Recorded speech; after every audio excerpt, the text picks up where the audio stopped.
Hello, my name is Annalisa Rodarte, and the film that I will be discussing is Over the Joker, made in 2019. So, the description of this character is over the character Arthur Fleck. In the movie The Joker, he plays the role of the Joker, aka Arthur Fleck. He is a failed stand up comedian struggling in Gotham City and feels completely rejected by society. Arthur is fairly underweight and odd. He is antisocial and has recently been betrayed by his coworker, resulting in him losing his job. Arthur lives with his mother Penny and adores her. This is the only strong relationship he can hold and withstand. Arthur has an uncontrollable laugh and struggles with interacting, communicating, and socializing with others. His condition results in violent counterculture revolution against the wealthy in a decaying Gotham City. Diagnosis: Arthur Fleck has portrayed to have a Tourette syndrome-like disorder known as the vestibular effect, or PBA. Tourette's is a problem with the nervous system that causes people to make sudden movements or sounds called tics that they can't control.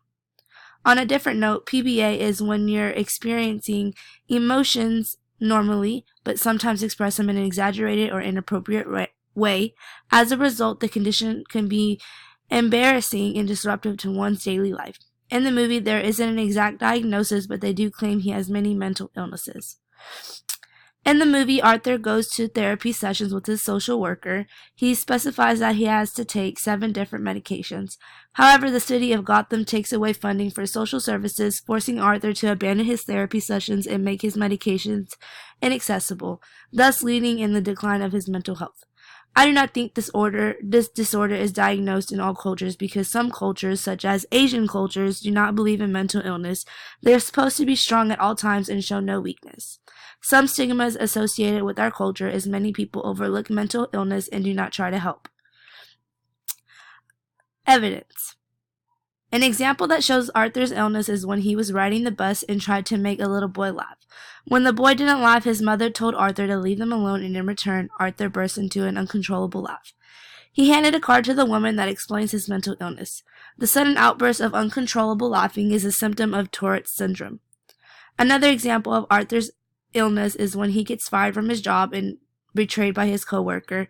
This causes Arthur's anxiety and stress levels to increase. He doesn't have any medication left to help with his tics, and in result, he kills 3 men, and Fleck descends into his villainous character Joker when he breaks into dance in a public restroom after having killed the 3 men.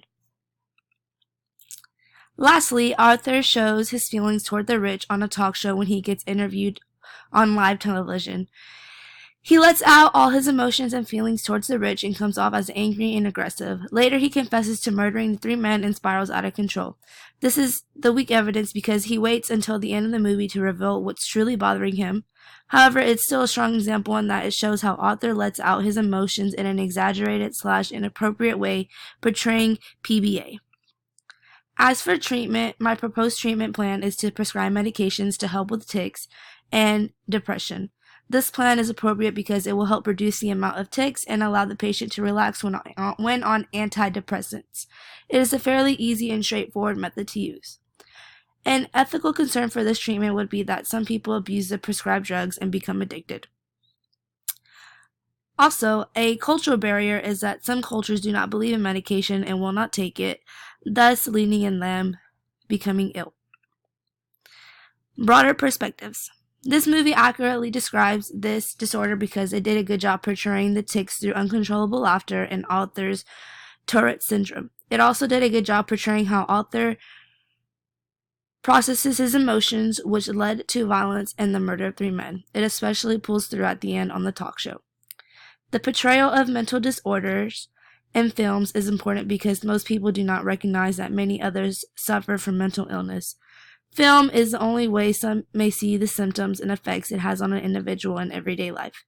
This influences our understanding of the disorder by limiting us to only what we see in the film and connecting that to our understanding of the disorder.